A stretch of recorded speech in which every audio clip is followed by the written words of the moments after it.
अरे भाई, तुम कानून की बात मत करो। सिस्टम सुधारने में 76 साल लग गए। अब जो सिस्टम है वह बहुत बढ़िया है, क्योंकि अब फैसला ऑन द स्पॉट होता है। फैसला ऑन द स्पॉट ही करना था बच्चे, तो मैंने और मेरे साथियों ने 2 साल 11 महीने और 18 दिन जाग कर यह किताब क्यों लिखी। 26 नवंबर 1949 को इसे लोकतंत्र का रक्षक क्यों बताया। पर बाबा साहब, वो वक्त अलग था।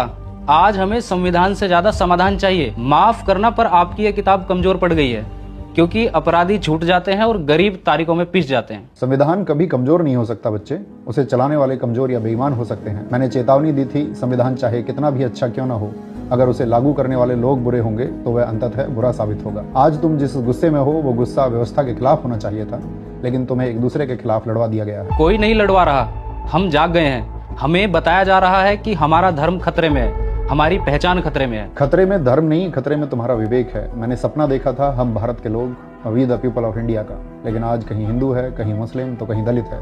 एक भारतीय होने का गर्व करने वाला व्यक्ति इस भारत देश में तो मुझे ढूंढने से भी नहीं मिल रहा। जिस मताधिकार को मैंने राजा और रंग के लिए बराबर किया, आज वही मताधिकार चंद रुपयों में बिक रहा है। पर बाबा साहब, विकास तो हो रहा है ना। दुनिया में हमारे देश का नाम हो रहा है। कैसा विकास? ऑक्सफैम की रिपोर्ट कहती है भारत की 40% संपत्ति सिर्फ 1% अमीरों के पास में है।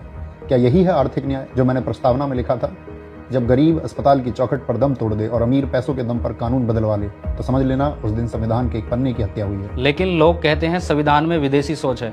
यह तरक्की के बीच आ रहा है। विदेशी सोच? समानता, स्वतंत्रता और बंधुत्व, लिबर्टी, इक्वलिटी और फ्रेटर्निटी क्या विदेशी हैं? बच्चे, यह किताब तुम्हें बोलने की आज़ादी देती है। आज तुम सरकार, सिस्टम, यहाँ तक कि मुझे भी गाली दे सकते हो। यह हक तुम्हें इसी किताब ने दिया है। जिस दिन इस किताब की अहमियत खत्म हो गई, उस दिन तुम्हारी आवाज सिर्फ एक चीख बनकर रह जाएगी। पर आजकल सवाल पूछने और अधिकारों की बात करने पर तो देशद्रोही बोल दिया जाता है। यही तो दुर्भाग्य है।